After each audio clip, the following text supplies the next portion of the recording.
कौन सोच सकता था कि एक साधारण सा दूध का डिब्बा रे के हाथों में आते ही जेल तोड़ने का सबसे बड़ा हथियार बन जाएगा। लेकिन जैसे ही रे ने उस डिब्बे को फाड़ा, उसमें से एक पतली चमकदार प्लास्टिक की शीट बाहर निकली। मौका मिलते ही उसने उस शीट को जेल के गेट पर लगे पासवर्ड लॉक के ऊपर सावधानी से चिपका दिया। जब गार्ड ने पासवर्ड टाइप किया तो उसकी उंगलियों के निशान उस शीट पर साफ छप गए। रे ने एलिमिनेशन मेथड का इस्तेमाल करते हुए जल्द ही सही पासवर्ड का कॉम्बिनेशन ढूंढ निकाला। लेकिन असली चुनौती अभी बाकी थी। गेट के बाहर हाथ कैसे पहुंचाया जाए। रे ने टॉयलेट पेपर को पानी में भिगोकर छोटी छोटी गोलियां बनाई और उनमें टूथपेस्ट मिलाकर एक चिपचिपा मिश्रण तैयार किया। फिर एक बड़े कागज की शीट में इन्हें लपेटकर उसने एक अनोखा चिपचिपा हथियार बनाया। लेकिन यह सब करने के लिए उसे कैमरे की नजरों से बचना था। रे ने पहले ही गार्ड की दिनचर्या का बारीकी से अध्ययन कर लिया था। हर बार जब गार्ड उसे सेल में बंद करके जाता, वह बाहर सिगरेट पीने और समय बिताने के लिए चला जाता। इस दौरान मॉनिटरिंग रूम 7 मिनट के लिए खाली रहता था। यही रे का सबसे बड़ा मौका था। रे जानता था कि जेल से भागने के लिए 3 चीजें जरूरी हैं। पहला, गार्ड्स की रूटीन की पूरी जानकारी। दूसरा,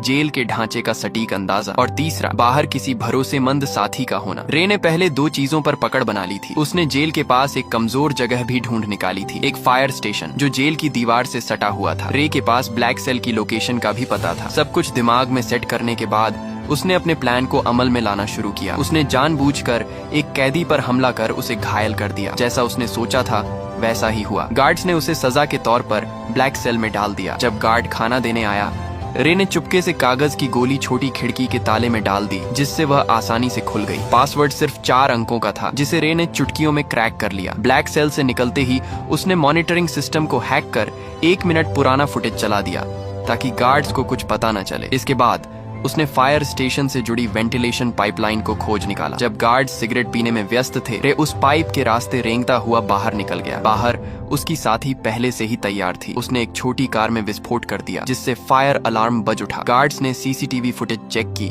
लेकिन सब कुछ सामान्य दिखा। इस बीच रे फायर स्टेशन में दाखिल हो चुका था। उसने जल्दी से एक फायर फाइटर की वर्दी चुराई और फायर ट्रक के नीचे छुप गया। अफरा तफरी का फायदा उठाकर वह ट्रक के साथ घटनास्थल तक पहुंचा और वहां से अपनी साथी की गाड़ी में बैठकर साफ बच निकला। यह रे की 14वीं जेल ब्रेक थी, जहां यह खुलासा होता है कि वह कोई नॉर्मल अपराधी नहीं था। उसका असली काम जेलों की सिक्योरिटी सिस्टम को टेस्ट करना था। असल में वह एक सिक्योरिटी कंपनी का ओनर था, जिसकी वजह से वह नकली कैदी बनकर जेलों में घुसता और अपनी काबिलियत से बाहर निकलकर यह प्रूफ करता था कि जेल की सिक्योरिटी सिस्टम में सुधार की जरूरत है या नहीं। वह इतनी जेलों से भाग चुका था कि लोग कहने लगे कि यह बंदा किसी भी जेल को एस्केप कर सकता है। एक दिन सीआईए के लोग उसके पास आए और कहा कि उसे एक बहुत कड़ी और खुफिया जेल में जाना होगा, जिसका नाम या लोकेशन किसी को बताने का आर्डर नहीं था। ये मिशन बहुत खतरनाक था। बावजूद इसके रे मान गया, क्योंकि उसे लाखों डॉलर का यह ऑफर वर्थ इट लगा। कौन जानता था कि पैसा सच में इंसान से कुछ भी करवा सकता है। उन्होंने रे को एक नई पहचान और एक सीक्रेट एग्जिट कोड दिया, जिसका इस्तेमाल वह अगर कुछ गलत हो तो भागने के लिए कर सकता था। जाने से पहले उन्होंने उसके शरीर में एक ट्रैकिंग डिवाइस भी लगाया। जल्दी ही वह दिन आ गया जब उसे जानबूझकर अरेस्ट होना था, लेकिन अचानक कुछ लोगों ने उसे अगवा कर लिया और इलेक्ट्रिक शॉक दे दिया। इससे पहले कि उसे कुछ समझ आता, उन्होंने उसके हाथ से ट्रैकिंग डिवाइस को निकाल दिया और उसे बेहोश कर दिया। जब उसकी आंखें खुली तो उसने खुद को एक अजीब सी जेल में पाया, जिसमें हर रूम कांच का बना हुआ था और वहाँ हर जगह कैमरे थे। उसके आसपास सभी कैदियों को भी ऐसे ही 24 घंटे सुपरविजन में रखा गया था। ये जेल पूरी तरह से हवा में लटकी हुई थी, जिससे कोई भी कैदी जमीन खोदकर भागने का सोच भी न सके। यह देखकर रे को तुरंत समझ आ गया कि वह एक बुरी सिचुएशन में फंस चुका है। वहां से जितना जल्दी हो सके निकलने के लिए उसने सीक्रेट कोड बोला, लेकिन जेल का जेलर एक टेढ़े दिमाग का आदमी निकला। उसने बिना कुछ सुने रे को फिर से बंद कर दिया। अब यहाँ ये राज सामने आता है कि जेलर किसी ऐसे आदमी से मिला हुआ था जो रे का दुश्मन था। कुछ देर बाद उसने देखा कि यहाँ के गार्ड्स पूरी तरह से हथियारों से लैस हैं और चेहरे पर काले मास्क लगाकर घूमते हैं, और गार्ड्स की संख्या भी कैदियों से कई ज्यादा थी, जिसकी वजह से उनका जब मन करता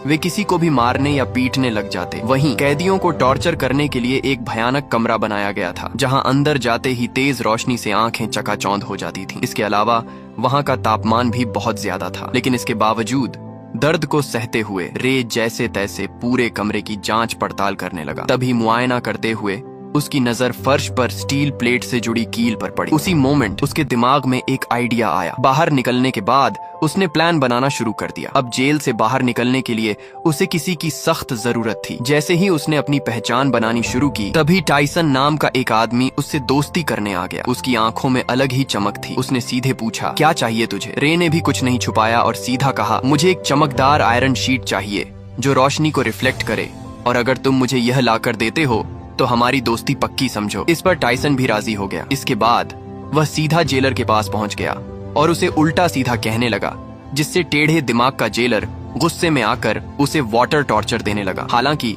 इसी बीच टाइसन ने चालाकी से उस कमरे का ड्रेन कवर निकाल लिया। काफी मार खाने के बाद उसने वह कवर रे के हवाले कर दिया। रे को लगा, वाह, यह आदमी तो काफी शातिर खिलाड़ी निकला। टाइसन से इम्प्रेस होकर उसने अपनी असली पहचान बता दी कि मैं एक जेल ब्रेकर हूँ। इसी के साथ उसने अपना एनालिसिस भी बताया कि इस जेल का स्ट्रक्चर वर्टिकल है, जिसका मतलब यह जेल अंडरग्राउंड में बनाई गई है। दरअसल जब रे टॉर्चर रूम में था तो उसने जमीन के नीचे से पानी की आवाजें सुनी थी, जिसका मतलब वहां एक पानी की पाइपलाइन हो सकती है जिससे उन्हें भागने का रास्ता मिल सकता है। इस सब के बाद टाइसन ने जानबूझकर जेल के गुंडे मार्को ब्रदर्स से पंगा ले लिया। उधर रे ने एक रोटी को हथेली में छिपा लिया। फिर जैसे ही मार्को के आदमियों ने जेल में मारपीट मचाई, प्लान के अकॉर्डिंग दोनों को टॉर्चर रूम में डाल दिया गया। वहां पहुंचते ही रे ने फौरन ड्रेन कवर निकाला और उसकी रिफ्लेक्शन से कीलों पर फोकस डाला। देखते ही देखते हाई टेम्परेचर की वजह से वे कीलें पिघल कर बाहर निकलने लगीं और एक एक करके कुछ ही सेकंडों में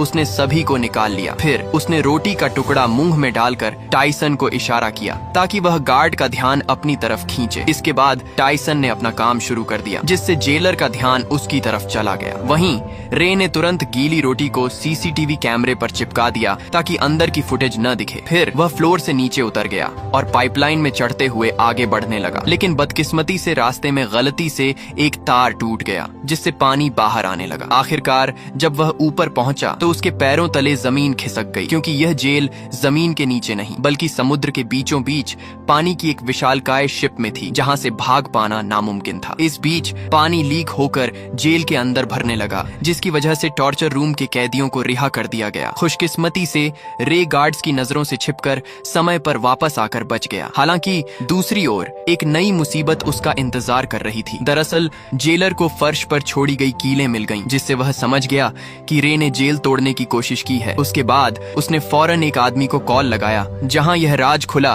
कि रे को इस जेल में फंसाने वाला कोई और नहीं बल्कि उसका बिजनेस पार्टनर लेस्टर निकला, जिसने कंपनी के लालच में आकर यह साजिश रची थी। अब अगले दिन किसे पता था कि रे के ऊपर टॉर्चर के बादल मंडराने लगेंगे। जब जब वह सोने की कोशिश करता, गार्ड्स उसे जगा देते और इसका फायदा उठाकर वह उसे खूब मारते पीटते भी थे। ऐसे ही कई दिन बीत गए। रे पूरा दिन बेहोशी और थकान में रहता। आखिरकार उसकी हालत देखकर गार्ड्स उसे रोज मेडिकल रूम ले जाने लगे। कितने जख्म, कितनी दर्दनाक यादें, कितनी टूटी उम्मीदें, फिर भी वह अपनी लड़ाई लड़ता रहा। डॉक्टर भी उसे देखकर दंग हो जाता था। कुछ दिनों के बाद टॉर्चर का सिलसिला खत्म हो गया और उसने फिर से प्लान बनाना शुरू कर दिया। दरअसल खाना खाने के बहाने वह टेबल के नीचे चोरी छिपे एक डायरेक्शन बताने वाली डिवाइस बनाने लगा। इसी दौरान उसने मार्को से मिलकर उसे अपनी टीम में शामिल कर लिया, जिसके बाद तीनों ने मिलकर एक ताबड़तोड़ प्लान बनाया। प्लान के हिसाब से मार्को भाई ने जेलर से झूठ बोला कि मेरे पास खुफिया जानकारी है जो मुझे डेक पर जाकर पहुंचानी है। यह सुनते ही जेलर ने उसे डेक पर जाने की परमिशन दे दी। अब वहां पहुंचते ही मार्को ने डायरेक्शन डिटेक्टर से मेजर करना शुरू कर दिया, मगर रे के लिए इतना काफी नहीं था। उसने नोटिस किया कि फ्लश करते वक्त पानी घड़ी की उल्टी दिशा में घूम रहा था। अब सारे डाटा को एनालिसिस करने के बाद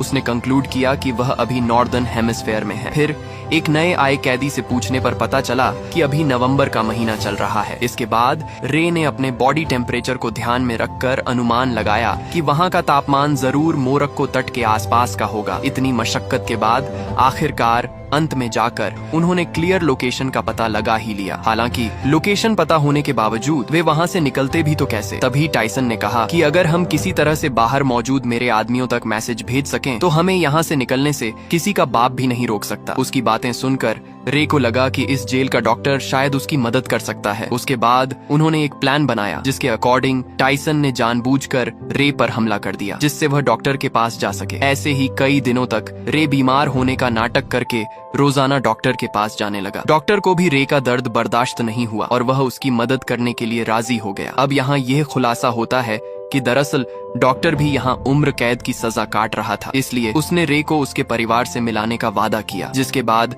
उसने गुप्त रूप से रे का मैसेज टाइसन के आदमियों को भेज दिया। सारी तैयारी हो चुकी थी। तभी रात को जेलर ने देखा कि रे दीवार पर कुछ टैप कर रहा है। असल में यह मोर्स कोड था, और जब जेलर ने इसे डिकोड किया तो लिखा मिला कि कल सुबह सी ब्लॉक में दंगा होने वाला है। यह देखकर जेलर के पसीने छूटने लगे। उसने तुरंत सी ब्लॉक में 3 गुना सिक्योरिटी बढ़ा दी। अब उसे कौन बताए कि यह तो रे का मास्टर स्ट्रोक था। असली दंगा तो उसके अपने ब्लॉक में होने वाला था, जहां सिर्फ 2 गार्ड्स ही बचे थे। अब जल्दी ही अगली सुबह 2 गैंग्स आपस में भिड़ जाते हैं। इस हंगामे का फायदा उठाकर रे, टाइसन और मार्को वहां से भाग निकलते हैं। तभी भागते भागते रे कैमरे के सामने आकर जेलर को चिढ़ाता है। गुस्से में आकर जेलर सभी गेट्स को बंद करवा देता है। फिर तीनों पाइपलाइन के रास्ते से जेल की छत की तरफ चढ़ते हैं। जब वे डेक के बिल्कुल पास पहुंचते हैं तो उनका रास्ता एक इलेक्ट्रॉनिक गेट से बंद हो जाता है, जिसे खोलने का बस एक ही रास्ता था कि पूरी जेल का पावर ऑफ कर देना। इस जोखिम भरे काम से सबको वापस पकड़ा जा सकता था। वहीं दूसरी तरफ जेलर ने मोशन डिटेक्टर के जरिए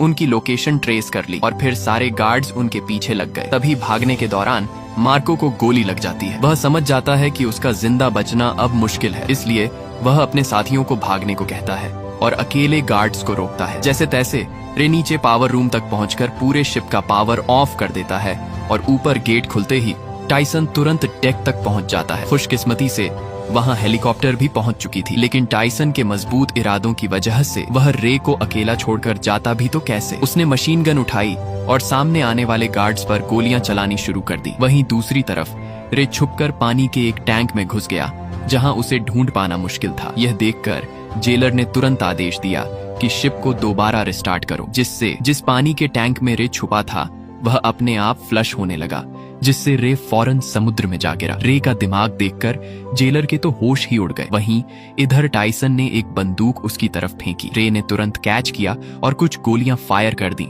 जिससे जेलर के पीछे रखे तेल के ड्रम फट गए। इसी के साथ जेलर की वही मौत हो गई।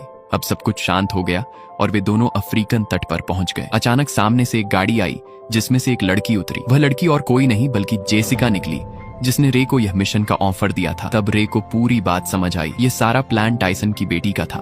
दरअसल जेसिका ने अपने पिता को बचाने के लिए उसे जेल में भिजवाया था और रे की चालाकी से उसे बाहर भी निकलवा लिया। आखिरकार रे के चेहरे पर एक प्यारी सी मुस्कान खिल उठी और ऐसे ही संघर्ष और हार न मानने के जज्बे से वे लोग अपने परिवार से वापस मिल सके। यही मुलाकात इस खूबसूरत फिल्म का अंत बन गई। तो दोस्तों, आशा है आपको कड़ी मेहनत और उम्मीद से भरी ये मूवी पसंद आई होगी। अगर पसंद आई है तो प्लीज नीचे आ रही इन वीडियोस को भी जरूर देखें और वीडियो को लाइक करके चैनल को सब्सक्राइब कर लें, जिससे आपको और भी मूवीज देखने मिल सकें।